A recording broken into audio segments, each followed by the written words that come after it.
Greenland ও যুক্তরাষ্ট্র পাল্টা জবাবে সেনা পাঠাচ্ছে বিক্ষোভে সন্ত্রাসীদের সহায়তা দিচ্ছে ইসরায়েল, অভিযোগ ইরানের। গ্রিনল্যান্ড যুক্তরাষ্ট্র পাল্টা জবাবে সেনা পাঠাচ্ছে গ্রিনল্যান্ড দখল নিয়ে মার্কিন প্রেসিডেন্ট ডোনাল্ড ট্রাম্পের অবস্থান অপরিবর্তিত থাকায় সেখানে সামরিক উপস্থিতি জোরদার করতে শুরু করেছে ইউরোপের সামরিক শক্তিগুলো। এর অংশ হিসেবে বৃহস্পতিবার ফ্রান্স ও জার্মানির সেনা সদস্যরা গ্রিনল্যান্ডে পৌঁছেছেন। জার্মান প্রতিরক্ষা মন্ত্রণালয়ের বরাতে বার্তা সংস্থা রয়টার্স জানিয়েছে, বৃহস্পতিবার সকালে একটি এয়ারবাসে করে ১৩ সদস্যের একটি জার্মান নজরদারি দল গ্রিনল্যান্ডের রাজধানী নুকে পৌঁছায়। এর আগে বুধবার রাতে ডেনিশ বিমানবাহিনীর একটি বিমান নুক বিমানবন্দরে অবতরণ করে। সেখানে সামরিক পোশাক পরা একাধিক সেনা সদস্যকে নামতে দেখা যায়। গ্রিনল্যান্ডে সেনা মোতায়েনে যুক্ত হয়েছে ফ্রান্সও। ফরাসি প্রেসিডেন্ট ইমানুয়েল মাখু সামাজিক যোগাযোগ মাধ্যমে এক পোস্টে জানান, ফ্রান্সের প্রথম সামরিক দল ইতোমধ্যে রওনা হয়েছে, আরও সেনা পাঠানো হবে। পোল্যান্ডে নিযুক্ত ফরাসি রাষ্ট্রদূত অলিভিয়ে পোয়াভো দাও বলেন, গ্রিনল্যান্ডে মোতায়েন করা ফরাসি দলে প্রায় ১৫ জন পর্বত বিশেষজ্ঞ রয়েছেন। তিনি আরও বলেন, আমরা যুক্তরাষ্ট্রকে দেখাতে চাই ন্যাটো এখানে উপস্থিত। ডেনমার্ক গ্রিনল্যান্ডের নজরদারি ক্ষমতা বাড়িয়েছে এবং ইউরোপীয় ইউনিয়ন পুরো অঞ্চলের নিরাপত্তা নিশ্চিত করতে কাজ করছে।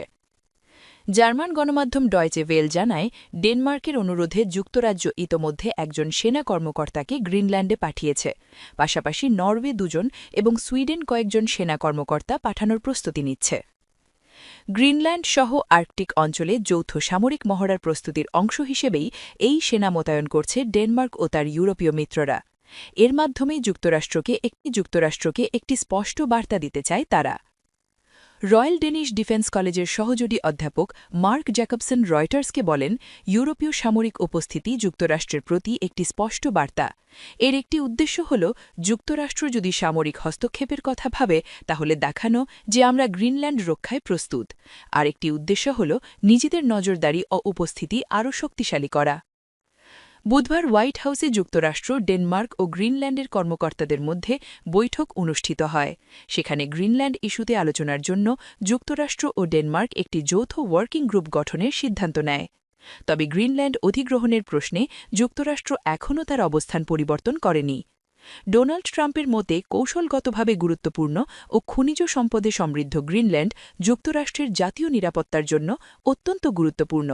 তার দাবি, আর্কটিক অঞ্চলে রাশিয়া ও চীনের প্রভাব ঠেকাতে ডেনমার্ক একা সক্ষম নয়, তাই যুক্তরাষ্ট্র দ্বীপটির মালিক হওয়া প্রয়োজন। অন্যদিকে গ্রিনল্যান্ড ও ডেনমার্ক স্পষ্টভাবে জানিয়েছে দ্বীপটি বিক্রির জন্য নয়। নিরাপত্তা সংক্রান্ত যে কোনো ইস্যু মিত্রদের মধ্যেই সমাধান হওয়া উচিত বলে তাদের অবস্থান। এই পরিস্থিতিতে ইউরোপীয় ইউনিয়নের প্রভাবশালী দেশগুলো ডেনমার্কের পাশে দাঁড়িয়েছে এবং গ্রিনল্যান্ডকে ঘিরে বড় পরিসরে যৌথ সামরিক মহড়ার প্রস্তুতি নিতে শুরু করেছে। বিক্ষোভের সহায়তা দিচ্ছে ইসরায়েল, অভিযোগ ইরানের।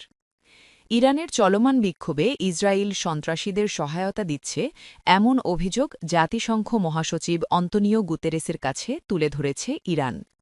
বৃহস্পতিবার ইরানের পররাষ্ট্রমন্ত্রী আব্বাস আরাঘচি জাতিসংঘ মহাসচিবকে জানান, যুক্তরাষ্ট্রের সম্মতিতেই ইসরায়েল ইরানের ভেতরে সন্ত্রাসীদের অর্থ, অস্ত্র ও সংগঠনে সহায়তা করছে। ইরানের পররাষ্ট্র মন্ত্রণালয়ের বিবৃতিতে বলা হয়, আরাঘচি জানান, বিক্ষোভ শুরুতে শান্তিপূর্ণ ছিল, তবে পরে সন্ত্রাসী কার্যক্রম জড়িয়ে পড়ায় পরিস্থিতি সহিংস হয়ে ওঠে। আরাঘচি দাবি করেন, সন্ত্রাসীদের সংগঠিত ও সশস্ত্র করার ক্ষেত্রে ইসরায়েলের সরাসরি ভূমিকা রয়েছে এবং এতে ওয়াশিংটনের সমর্থন রয়েছে। একই সঙ্গে তিনি বলেন, ইরান মানবাধিকার রক্ষায় প্রতিশ্রুতবদ্ধ। এদিকে জাতিসংঘের অসহকারী মহাসচিব আবদুল্লাহ আল দারদারি বলেন, ইরানিদের ভয় ছাড়া তাদের দাবি প্রকাশের অধিকার রয়েছে। তিনি আটক ব্যক্তিদের ন্যায্য বিচার নিশ্চিত করার আহ্বান জানান। তিনি আরও বলেন, ইরানে হওয়া সব মৃত্যুর ঘটনায় স্বচ্ছ ও স্বাধীন তদন্ত প্রয়োজন। পাশাপাশি ইরান বিরুদ্ধে সামরিক হামলা নিয়ে জাতিসংঘ উদ্বিগ্ন বলেও তিনি জানান।